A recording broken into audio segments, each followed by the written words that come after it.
Bonjour et bienvenue sur Africa BV. Aujourd'hui, nous abordons une question brûlante. Fort Gnassingbé et la lutte contre la corruption.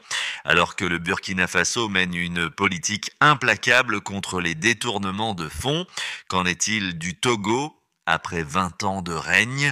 C'est ce que je suis en train de faire en militant pour que les gens changent de langage, en militant pour que les gens évitent de s'en prendre au chef de l'État, mais de se concentrer sur la minorité pieuse.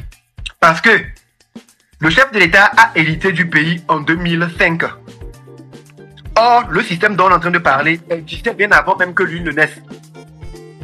Je tiens à rappeler aux gens que Sylvanus Olympio a été tué en 1963. Le président Faure n'était pas encore né. Sylvanus Olympio a été tué parce qu'il voulait frapper une monnaie togolaise alignée sous le Deutsche Mark. Il voulait quitter le franc CFA et consort. Donc il a été assassiné par les Occidentaux.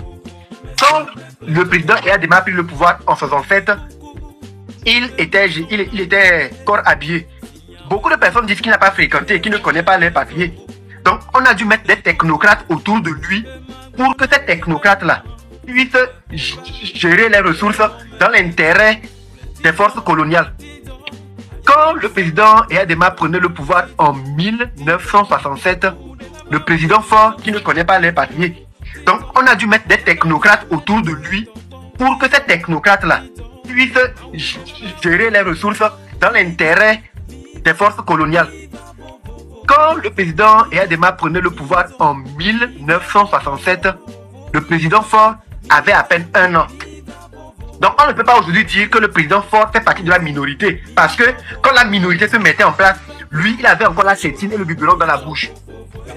Donc, pendant 38 ans du règne d'Eyadema, il y a eu des gens qui ont été des pions des Occidentaux, qui sont la minorité là, qui prennent les ressources du pays.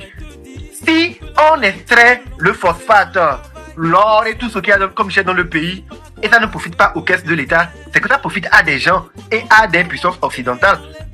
C'est ce que le président Faure a vu quand il est venu dire « Ah, j'ai fait mon programme, les 20 plus de Faure. Voici comment je veux le faire. » Et maintenant, quand il commence à dérouler son calendrier, son programme, il se rend compte que « Ah, ça ne va pas, je manque de ressources. Normalement, vu qu'on a tel, on doit pouvoir le faire. » Mais il voit que l'argent ne rentre pas dans les caisses de l'État. Donc il est obligé de sortir parce que les populations sont en train de se plaindre que non, ça ne va pas, ton papa a fait tel nombre d'années, toi si tu es venu, mais on ne sent pas de changement. Il est obligé de dire la vérité aux gens. Il y a une minorité qui s'accapare des ressources du pays au détriment de la majorité. Les gens ne veulent pas croire. Les gens ne veulent pas croire à cela. Bon, ok, la Cour des comptes est là. Il dit à la Cour des comptes, publiez les rapports chaque année pour que les gens sachent comment les ministères gèrent leur budget. Quand on loue un budget, on alloue un budget pour le fonctionnement d'un État. Et on dit, voilà, il y a par exemple 1000 milliards qui ont été votés en Conseil des ministres et le président a pris un décret. Quand l'argent va dans les différents ministères, c'est le président qui descend dans les ministères gérer le budget avec les ministres. Non. Donc on remarque qu'il y a un dysfonctionnement dans les ministères parce que la Cour des comptes, que le président lui-même a mis sur place, est en train de dénoncer cela. Il faut que les populations se lèvent pour réclamer des comptes pour les ministères là et non s'en prendre au chef d'État, continuer à s'en prendre au chef de l'État. Moi je trouve que ce n'est pas normal. Je trouve que ce n'est pas normal qu'on s'en prenne au chef de l'État. Un compatriote togolais nous invite à détourner notre attention de Fort Gnassingbé pour nous concentrer sur une minorité pieuse. Mais une question essentielle se pose. Combien d'années Fort Gnassingbé a-t-il passé au pouvoir ? Prenons un exemple. Au Burkina Faso, Ibrahim Traoré est au pouvoir depuis moins de 2 ans et pourtant des mesures fortes ont été prises. Jugement, condamnation, lourdes peines de prison et sanctions financières ont frappé les auteurs de corruption. Des amendes de plusieurs milliards de francs CFA ont été infligées. Au Togo, en revanche, après 20 ans de pouvoir, qu'a-t-on réellement fait contre la corruption ? Certains affirment que ce fléau existait avant Fort Gnassingbé, certes. Mais en 20 ans, quelles réformes concrètes ont été mises en place ? Certains pensent que c'est au peuple de mener la lutte. Mais au Burkina Faso, ce n'est pas la population qui a agi seule. C'est le chef de l'État qui a instauré un système de lutte efficace. Nous le savons tous, critiquer ce régime expose à des représailles.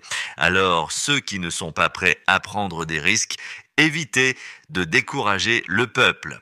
La lutte pour un Togo juste ne doit pas être sabotée par la résignation. Dites-nous en commentaire, pensez-vous que le Togo puisse un jour suivre l'exemple du Burkina Faso? Abonnez-vous à Africa BV pour plus d'analyses politiques.